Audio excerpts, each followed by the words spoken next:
প্রথমেই বলছি সরি বন্ধুরা, আই এম ভেরি সরি।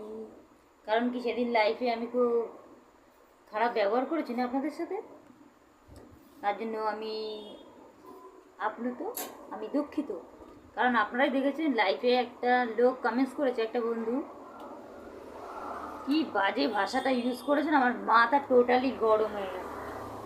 ওই ভাষাটা কোনো মেয়ে নিতে পারে? যে যে লাইফে ছিল সেদিন দেখেছে কি বাজে ভাষা ইউজ করেছেন, আমার মাথাটা খারাপ হয়ে গেছে। তার জন্য লাইফে একটু উল্টোপাল্টা কিছু বলে ফেলেছি, তার জন্য সরি বন্ধুরা, আই এম ভেরি সরি।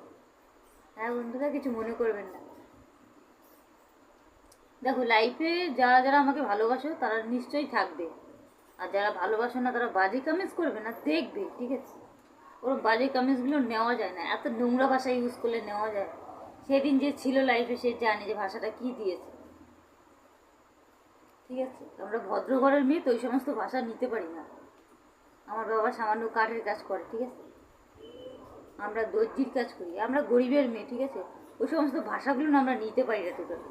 আমরা ভদ্র বাড়ির মেয়ে তো, তাই বলছি ওই সমস্ত ভাষাগুলো দেবেন না, কমেন্টস করবেন না। তার জন্য সেদিন লাইফে আবার মাথাটা হেভি গরম হয়ে গেছে। সরি প্লিজ বন্ধুরা, আপনারা আপনারা সকলে আমাদের চ্যানেলের পাশে থাকবেন, আমার চ্যানেলের পাশে থাকবেন, আমাদের সাপোর্ট করবেন, এইটুকুই রিকোয়েস্ট। আমাদের চ্যানেলটাকে ফলো করবেন, লাইক করে দেবেন, এটুকু আপনাদের কাছে প্লিজ রিকোয়েস্ট রইল আমার তরফ থেকে। আমার কোনো খারাপ লাগবে না। যারা যারা আমাকে ভালোবাসে তারা নিশ্চয়ই পাশে থাকবে, আর যারা ভালোবাসে না তারা দেখে যাবে, কিন্তু কিছু বলবে না।